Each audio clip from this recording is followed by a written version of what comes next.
Greetings, this is Yasha Ben-Yishrael, aka Terry Whitfield, for the Yasha Ben-Yishrael Terry Whitfield podcast show. Coming at you one more again. We're talking about Brother Garfield and how Garfield openly challenges the Hebrews.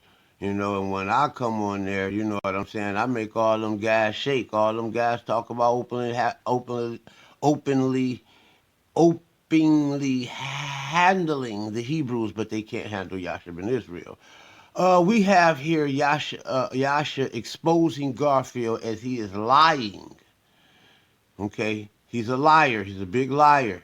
He wants to go out and hire geneticists so he could stand next to them and do the appeal to authority, logical fallacy. He's appealing to this man's authority, but the thing about it is that actually he's appealing to the ignorance of the masses as well, because he's going to play you as if though things him and this geneticist see eye to eye, when actually this man is going to lie. Okay, he's going to lie on the information about this geneticist because he's seen talking to him on his show. He's grandstanding and he's clout chasing. You know what I'm saying? He's using this man's clout, to twist up his words to make it as though he has some authority. But listen to this brother. He's going to tell us right here that he is a dummy with genetics when it comes to genetics. Listen carefully. I'm a dummy when it comes to genetics, so if my... There we go. He's a dummy when it comes to genetics. He said it with his own mouth. Now let the story be. Do you feel people migrated from West Africa to the Levant? Do I feel that people from Africa migrated from West Africa to the Levant? Mm-hmm. Well, the question assumes that the people, for example, in West Africa have always been in West Africa.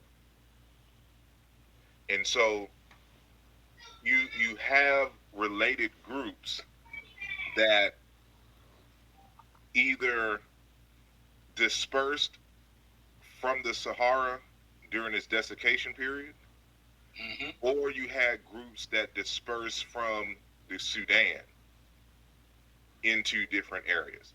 So there was nobody. There's nobody living in West Africa at the time. Nobody. It's not an issue if there's nobody living in West Africa. The question is, are the people who are living there now the direct descendants of people who lived in West Africa? Well, according to Razib Khan, a geneticist, he said yes. But based on how many ancient fossils and what's the sample size of that is he comparing? Stop. He just lied on the geneticist, Mr. Khan, and said Mr. Khan said yes. As we go further, we're going to see that Garfield is a goddamn lie. He's a liar, and the truth is not in him. He's a liar. Sarnett is a liar. The Amin Ra squad is a liar. I mean, not the Amin Ra squad. The Dagger squad is a liar. Excuse me, Amin Ra squad. Sarnetta's a liar, Jabari's a liar, and Reggie's a liar. All of those guys are disingenuous liars. Let's continue. Well, he's a PhD. I'm just going by what I just basically regardless if he's a PhD. Hold on. I just basically asked him because. But that's what you should have asked him. Well, what is the base population in fossil finds, and the sample size of those fossil finds are you comparing the modern genetic data to say that there is continuity? Because there is, when you look at the records of people who migrated into West Africa, they say that it was populated by short pygmy people. Who's saying that? I know Diop was one of the first who stated this. Matter of fact, one of the recent studies, the genetic studies, confirmed this, at least in a small area in Cameroon, when it's talking about that, there was no tall. I'm sorry. You're talking about what, the A marker studies? I don't know if it's A marker or not, but it was based off of two sets of two fossil finds in Cameroon from 2 different time periods. And what they find is that those people clustered more with like the Batwa in Central Africa, and that the quote unquote tall people at this time and so-called Bantu speakers and others did not live there. And this is one of those things that I have to remind people who try to use DNA studies. You always got to remember that populations migrate and move. And just because you have a population who is living in a certain area right now, that does not mean that their ancestors lived there at 5,000 BCE, at 10,000 BCE, at 50,000 BCE. And so the problem that I have with a lot of people who are trying to use this information is that they're misusing information and they don't ask the right questions. All right, let me ask you the right question right now. Go ahead. If African Americans, who are primarily, I mean, there's some studies with the genetic markers that African Americans have in a whole, which they say 15 to 30% of European DNA in the autosomal is an average that they might have. We'll be cutting this part. We got him. We got him, peoples. We got him. So, I'm not going to try to say it's a total art, but at the beginning in particular, they didn't have that much data. They didn't have that much results, so they could just look at it and just kind of assign it. Now we have like tens of millions, hundreds of millions of haplogroups, in the world. And so we have this original scaffold of classification, and people are fitting it into it. And when you see like the new updated labels in these personal genomic companies like ISOG, they have it. It's because we have like so many different branches and how you assign the branches. They wanted to make it more systematic, right? So like my haplogroup is like, I think in theory it's like R1A, 1A, blah, blah, blah, blah, blah, blah, blah. Like why is it so long? Because it's defining all of the mutational steps. Okay. This question is number 2. Are there any genetic papers positing a mass migration of the E1B1a out of the Levant in Western Asia and into West Africa? That's the first part of the question. And the second part is E1B1a indigenous to Western Asia? Yeah. I saw this, like I've seen some of these. These are actually like pretty deep questions in terms of like, I think they will be answered. So there's one issue is tropical areas in general, we have not that much ancient DNA. And then also there's some political reasons. So for example, there's not that much ancient DNA out of Iraq. That's not because it's not dry and it's good. You know what I'm saying? There's not that much ancient DNA out of Iraq because like we messed up Iraq. And like researchers don't want to go into Iraq and get kidnapped or something, right? So there's like political issues going on there. In Africa, like in a lot of tropical Asia, when it's wet and it's humid, DNA degrades, so it kind of gets harder. David Wright's lab, I know they have some stuff that's coming out, delayed by COVID. They've gotten stuff out of caves in Cameroon here and there, but we have a lot of data in Europe because it's cold and some parts of it were dry, especially the north, during the Ice Age. We have not that much data out of West Asia, but we got some. And we have very little out of Africa, tropical Asia, right? And so some of these questions that you're asking, I can't give a really good answer because we don't have enough data. What I will say is there are connections between Africa and West Africa and Eurasia, Southwest Eurasia in particular, Mediterranean, West Asia, that people are just exploring. So initially, people used to think, well, Africa is the homeland of modern humans, and you use them as an outgroup, and you look at Neanderthal admixture and blah, blah, blah, using Africans as zero, right? Well, it turns out the Yoruba, who are the original African population that geneticists often use from the HapMap and the 1,000 genomes, have a little bit of Neanderthal ancestry. Where'd that come from? I mean, almost certainly that's due to what we call Eurasian back migration. We call it back migration because the original pulse was out of Africa. But some Eurasians, almost certainly from West Eurasia, because you can tell that Africans look a little bit more like West Eurasians than they do, like, say, Chinese, okay? Right. So they didn't come all the way from China. They came from where you would expect, probably the Middle East. They went into Africa. Like, when did they go into Africa? Some of it we know is relatively recent. So R1B1a, that's in Chad. Right. Working on that paper. That's clearly a Holocene. So it's within the last 12,000 years. It's probably with, like, pastoralist or something like that. And there's low levels of so the Y chromosome is high frequency, so the paternal lineage is preserved. But overall, they're pretty African. But now they have been able to detect appreciable levels of Eurasian ancestry, and that ancestry is higher in the groups that have more R1b. Okay, so we know that there was recent back migration. We know that for sure.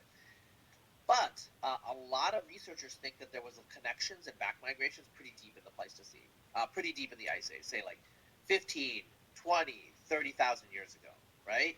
And so when you say, so when you're asking about questions about E1, like haplogroup E in particular, I'm very, very fuzzy and non-committal. There are E's that are found in the Naftufians 10,000 years ago, right? So we know that it was in the Near East a long time ago. But we don't have enough data from Africa to say that, so here's a scenario, and this is not necessarily the scenario I believe, but it's a plausible. See, he said that this stuff has been in Africa for at least 10,000 years ago, and he also said that it was a coming forth, it was a coming and going, and that up until recent times. This guy is a fucking liar. He don't have, the geneticist didn't say that. Why did he tell Asar Hotep that lie like that? See, that's ingenuous shit that keeps black people from going forward and progressing. Scenario. You could have E1, the ancestor, say in the southern Sahara.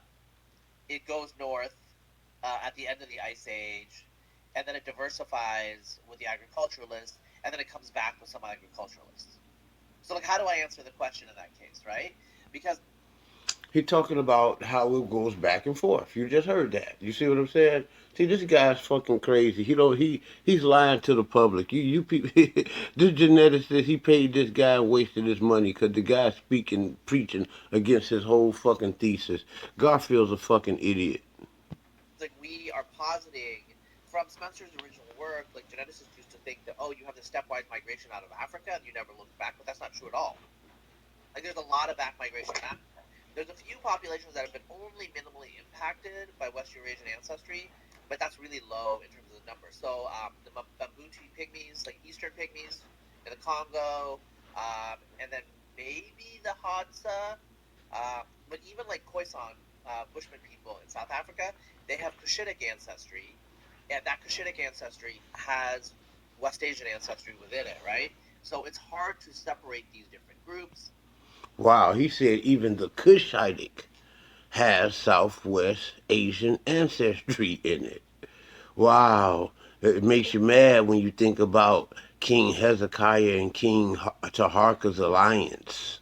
It makes you mad when you see it in the Egyptian bloodline. You see the Levant, Southwest Asian bloodline all throughout the Kemetics and the Canaanites and the Israelites and all the people who live throughout the Southwest Asian Levant. Okay, so we getting it in, and we getting some things started over here because the brothers is pretty much mad.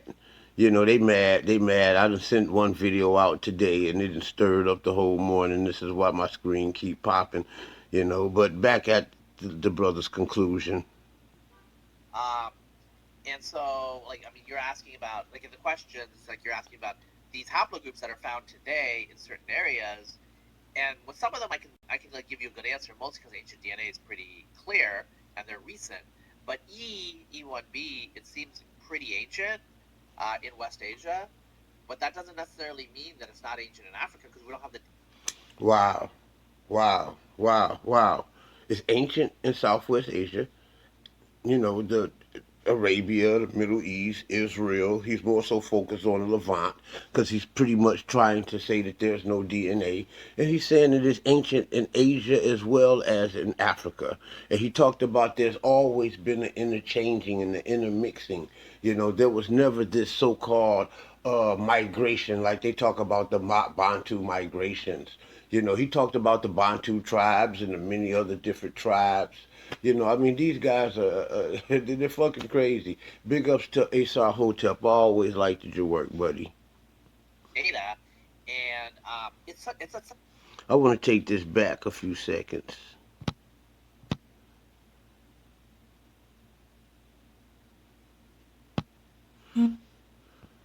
I can like give you a good answer, mostly because ancient DNA is pretty clear and they're recent. But E1B, it seems pretty ancient in West Asia, but that doesn't necessarily mean that it's not ancient in Africa because we don't have the data, and it's at such a high frequency in Africa, as you guys know. Like most, I mean, African hunter gatherers have the other haplogroups, right? But African agriculturalists tend to be E.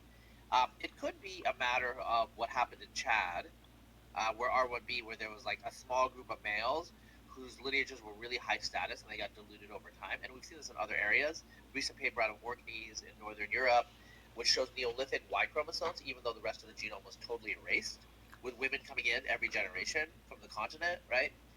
So you can imagine that's one scenario that you can posit, or you can imagine that the whole trans-Saharan zone was a contact zone, and that contact zone gave rise to multiple E branches. That's also plausible. I don't have a strong opinion about where the Semitic languages and stuff come from, or Afroasiatic, because I've talked to people and nobody knows for sure at this point. It's very unclear. So that's a All right. non-answer question, but that's the truth, I think, at this point. All right. Cool. So, what? All right, all right. The next question, the next phase that we're going to go off into, we're just going to look up, the Levant and the E1B1a. They used to call it the EB3 and the what's it, the R1A or something like that, but in the J1. But it's the E1B1a today, and we're going to go to a government website. This is a government website, and they have government scientists and government genetics backing this information. That's the next phase that we'll be going off into. Remember, Garfield said that when it comes to genetics, he's a dummy. So why would he want to debate Yasha Ben-Yishrael, who told him that I have a DNA test? But for sure, for the second part of the question is Foolish man.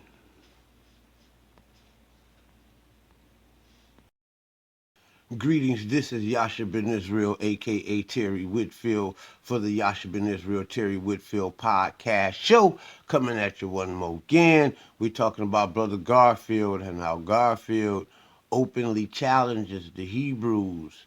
And when I come on there, you know what I'm saying, I make all them guys shake. All them guys talk about openly openly handling the Hebrews, but they can't handle Yasha Ben Israel. We have here Yasha exposing Garfield as he is lying. Okay, he's a liar. He's a big liar. He wants to go out and hire geneticists so he could stand next to them and do the appeal to authority, logical fallacy. He's appealing to this man's authority, but the thing about it is that actually he's appealing to the ignorance of the masses as well, because he's going to play you as if though things him and this geneticist see eye to eye, when actually this man is going to lie. Okay, he's going to lie on the information about this geneticist because he's seen talking to him on his show. He's grandstanding and he's clout chasing. You know what I'm saying? He's using this man's clout, to twist up his words to make it as though he has some authority. But listen to this brother. He's going to tell us right here that he is a dummy with genetics when it comes to genetics. Listen carefully. I'm a dummy when it comes to genetics. So if my There we go. He's a dummy when it comes to genetics. He said it with his own mouth. Now let the story be.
Do you feel people migrated from West Africa to the Levant?